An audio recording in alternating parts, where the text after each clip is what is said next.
Je größer die menschengemachten Veränderungen, desto mehr verringern sich die natürlichen Funktionen des Waldes. Deshalb müssen wir Natur als dynamisches, sich selbstständig entwickelndes Geschehen begreifen.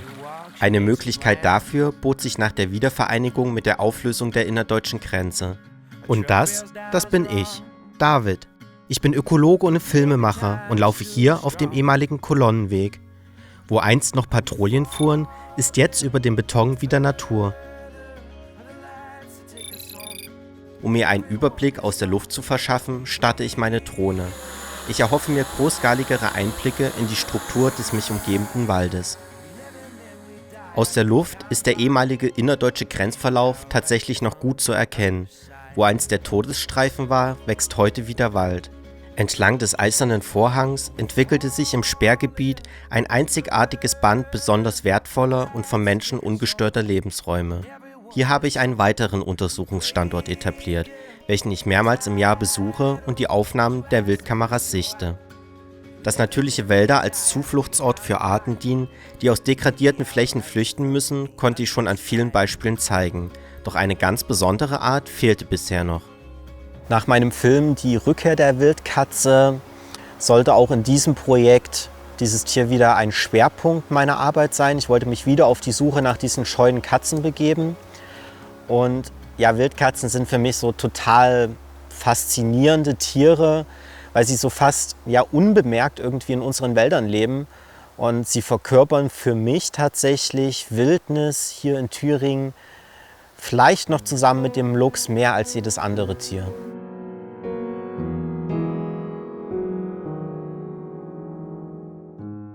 In Gesamt-Thüringen kommen heute Schätzungen zufolge wieder etwa 2000 Wildkatzen vor. In meinem Filmprojekt über Thürings wilde Wälder konnte ich im Jahr 2020 insgesamt 105 Wildkatzenaktivitäten nachweisen.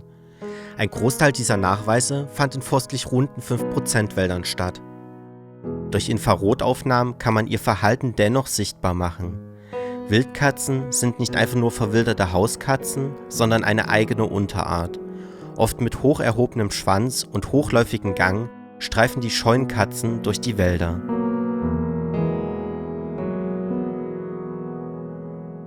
Wildkatzen bevorzugen störungsarme, strukturreiche und große zusammenhängende Laub- und Mischwälder.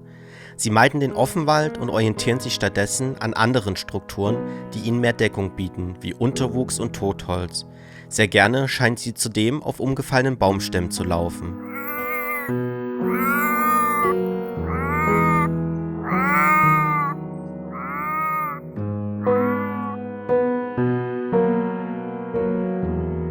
Für Jäger galt die Wildkatze lange als Jagdkonkurrent. Angeblich soll sie sogar Rehe erbeutet haben. Durch intensive Bejagung wurde sie durch den Menschen fast ausgerottet. Dabei ist die Wildkatze zwar spezialisiert auf den Fang lebender Beute, diese besteht aber zu 80% aus Kleinsäugern, nach deren Aktivität sie sich richtet. Nur zu geringen Teil jagt sie auf Vögel, Frösche, Eidechsen und Insekten. Hat sie einmal ihre Beute geortet, setzt sie dieser in großen Sprüngen nach.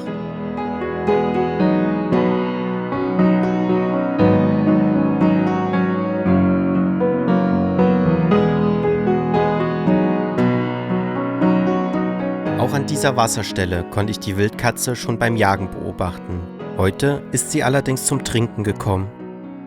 Phänotypisch, also von ihrem Aussehen her, unterscheiden sich Wildkatzen in mehreren Merkmalen von Hauskatzen. Dazu zählt eine verwaschene Fellzeichnung oder die wuchtige Kopfform. Typisch, wie bei diesem Weibchen, ist der dicke, stumpfe Schwanz mit schwarzem Ende und den klar voneinander abgegrenzten Ringen. Außerdem fallen die typische Nackenzeichnung und der schwarze Aalstrich auf.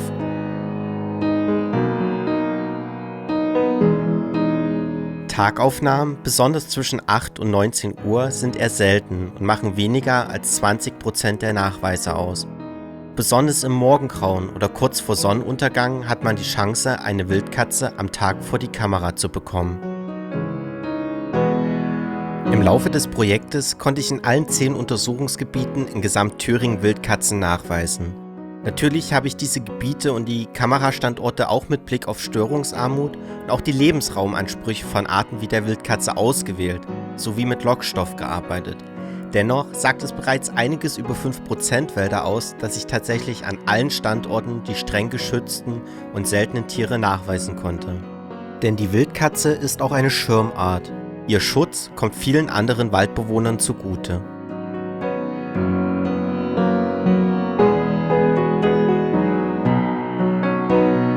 Während ich in manchen Gebieten offenbar nur durchziehende Tiere oder Individuen am äußersten Rand ihres Home Ranges beobachten konnte, lagen andere Untersuchungsstandorte inmitten ihres Kerngebietes. Hier machten Wildkatzennachweise bis zu 18% der dort aufgezeichneten Säugeraufnahmen aus. Um ihr Territorium zu markieren oder Duftstoffe für Sexualpartner zu hinterlassen, reiben sich die Tiere an Bäumen oder Sträuchern oder verspritzen Urin. Wildkatzenweibchen nutzen mit durchschnittlich ca. 300 bis 800 Hektar etwa ein Fünftel oder sogar ein Zehntel vom Gebiet eines Katers. Die Größe des Lebensraums ist auch abhängig vom verfügbaren Nahrungsangebot. Die Gefährdung geht heute vor allem durch die Gestaltung unserer Kulturlandschaft aus.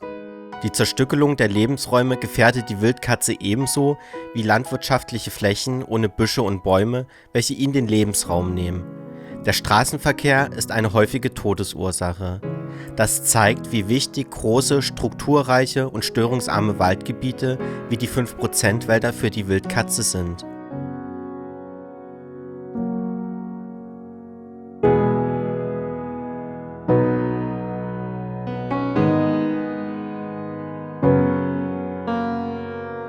Kurz vor Sonnenuntergang zeigt sich diese Wildkatze an meinem besten Standort inmitten eines 5% Waldes im schönsten Licht.